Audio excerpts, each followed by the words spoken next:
Hello everyone, welcome to সিফাস universe. আজ আমি আপনাদের সাথে শেয়ার করতে চলেছি ইফতার special chicken stick fry recipe. এই চিকেন স্টিক ফ্রাই ভীষণই ইজি একটা রেসিপি এবং এটা খেতেও অসাধারণ হয়ে থাকে। এটা একটা কাইন্ড অফ চিকেন পাকোড়া, যেটা একটু ডিফারেন্ট ওয়েতে করা। যে কোনো অনুষ্ঠানে স্টার্টার হিসেবে এই চিকেন স্টিক ফ্রাই ভীষণই লোভনীয়। চলুন শুরু করে নিই আজকের এই রেসিপি। আমি এখানে নিয়েছি 300 গ্রামের মতন বোনলেস চিকেনটাকে আমি এইভাবে ছোটো ছোটো করে কেটে নিয়েছি। 1 টেবিল স্পুন আদা রসুন পেস্ট, 1/2 টেবিল স্পুন লাল লঙ্কার গুঁড়ো, 1 পিঞ্চ হলুদ গুঁড়ো, 1 পিঞ্চ গোলমরিচ গুঁড়ো, 1/4 টেবিল স্পুন ধনে গুঁড়ো, 1/4 টেবিল স্পুন জিরে গুঁড়ো, স্বাদ অনুযায়ী নুন, 1/2 টেবিল স্পুন চাট মশলা আর 1/2 টেবিল স্পুন লেবুর রস।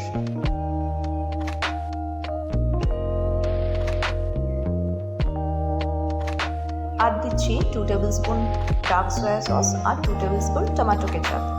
এই সব কিছু দিয়ে ভালো করে মিক্স করে আমি ম্যারিনেশনে প্রায় আধ ঘন্টার মতন এটাকে রেখে দেব।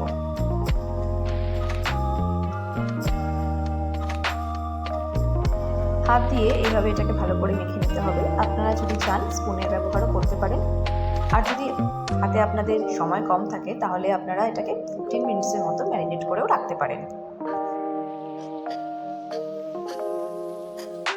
এখন একটা ছোট গ্লাসের মধ্যে 1 গ্লাস জল নিয়ে চিকেন ফ্রাই করতে যে স্টিকগুলো দরকার সেগুলোকে প্রায় 15 মিনিটের মতন ভিজিয়ে রাখবো।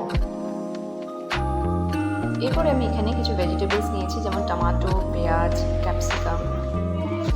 এগুলোকে আমি কিউবের আকারে এইভাবে কেটে নিয়েছি।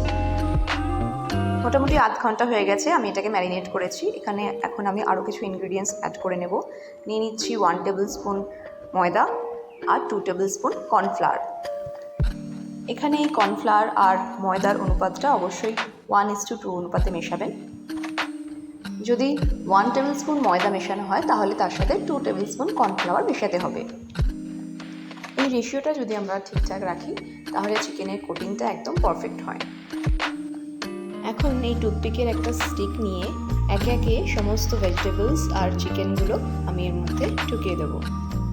ঠিক এইভাবেই একটা করে ভেজিটেবলস আর একটা করে ম্যারিনেটেড চিকেন আমি এইভাবে এর মধ্যে দিচ্ছি।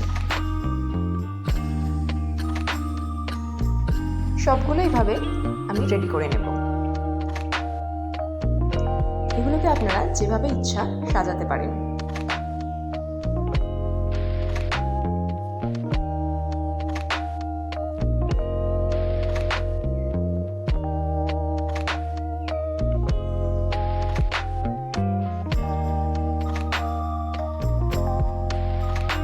সবগুলো চিকেন স্টিক আমি সাজিয়ে নিয়েছি। এখন একটা কড়াতে ভালো করে তেলটা গরম করে নিয়ে একে একে সমস্ত চিকেন স্টিকগুলো আমি ডিপ ফ্রাই করে নেব।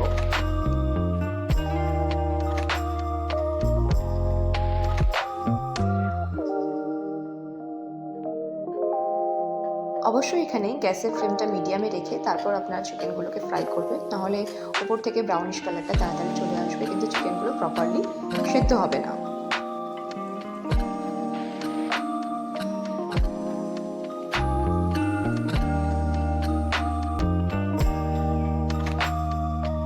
চিকেন স্টিক ফ্রাই আমাদের একদম রেডি হয়ে গেছে। এবারে আমি একটা আলাদা পাত্রে চিকেন স্টিকগুলোকে তুলে নিচ্ছি। যে কোনো শুভ অনুষ্ঠানে বা ইফতার পার্টি হিসাবে এই চিকেন স্টিক ফ্রাই দারুণ মজাদার। বন্ধুরা, আপনারাও তৈরি করুন এবং বাড়ির সকলকে খাওয়ান। আশা করছি সকলেরই খুব ভালো লাগবে। আজকের মতো এখানেই শেষ করছি। দেখা হবে অন্য আরেকদিন অন্য আরেক রেসিপি নিয়ে।